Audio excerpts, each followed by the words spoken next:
चलिए देखते हैं कहानी लेखन कैसे करते हैं।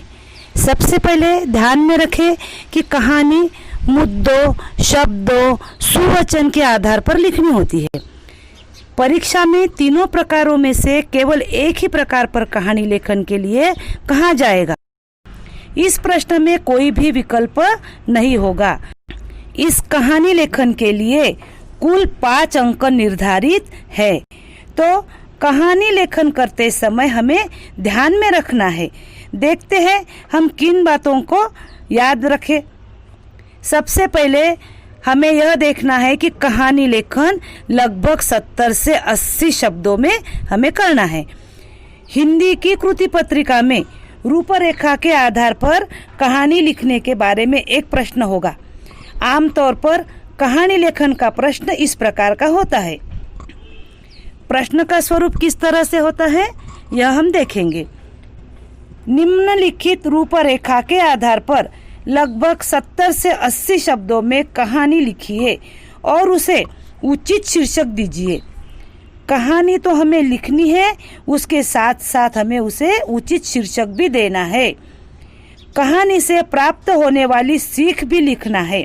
कहानी की पूरी रूपरेखा 2 से 3 बार सावधानी से पढ़नी चाहिए। रूपरेखा को ध्यानपूर्वक पढ़ने से पूरी कहानी अच्छी तरह से समझ में आ जाएगी।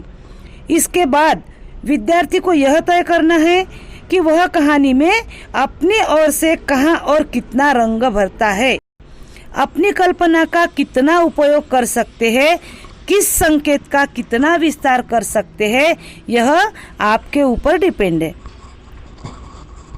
तो देखते हैं कहानी के प्रत्येक संकेत पर केवल एक एक वाक्य लिख देने से कहानी बनेगी क्या? नहीं।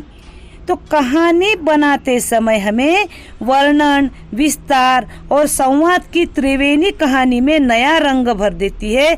तो इसीलिए हमें कहानी बनाते समय कुछ वाक्य ऐसे लिखेंगे कि जहां से शुरुआत ही आनंददायी हो। देखते हैं वर्णन। कहानी में घटना, स्थान, पात्र या दृश्य का संक्षिप्त वर्णन करना चाहिए। स्थान, पात्र आदि के नाम भी देने चाहिए। विस्तार। विद्यार्थियों से कम 10 से 12 पंक्तियों की कहानी की अपेक्षा की जाती है। विद्यार्थियों को दी गई शब्द सीमा का भी ध्यान रखना चाहिए।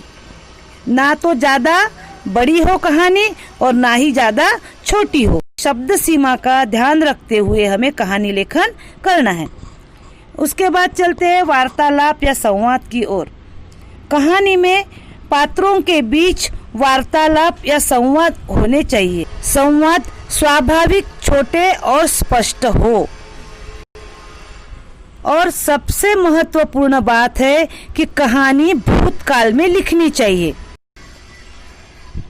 पात्रों के संवाद वर्तमान काल अथवा भविष्य काल में भी हो सकते हैं, लेकिन कहानी भूतकाल में ही लिखनी है। रूपरेखा में दिए गए किसी संकेत को छोड़ना नहीं चाहिए।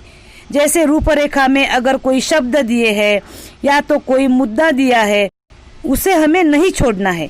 रूपरेखा के संकेतों को क्रमशः ले, उनमें उलट पुलट ना करें। पूरी कहानी को एक ही अनुच्छेद में नहीं लिखना है। कहानी लिखते लिखते जैसे जैसे कहानी का पड़ाव आएगा, उसी तरह से हमें कम से कम 3 अनुच्छेद तो बनाने ही चाहिए। संकेतों के महत्व के अनुसार अनुच्छेद का विस्तार होना चाहिए। अगर हम इस सारी बातों को ध्यान में रखते हैं तो हमें कहानी लेखन करते समय भाषा शैली का भी महत्व समझ में आएगा। अब भाषा शैली क्या है? तो कहानी की भाषा सरल हो, स्वाभाविक हो और प्रवाहमयी हो। यानी पढ़ते समय हमें आगे क्या है यह पढ़ने की उत्सुकता हमेशा रहनी चाहिए। वह व्याकरण की दृष्टि से शुद्ध हो। शुद्ध वर्तनी और विराम चिन्हों की ओर ध्यान देना चाहिए। मुहावरों और कहावतों का उचित प्रयोग कहानी में जान डाल देता है। जैसे ही हम कहानी लिखेंगे, बीच में कोई भी एक आधा मुहावरा लिखेंगे और जो उस कहानी से अनुरूप हो और कहानी का प्रारंभ और अंत।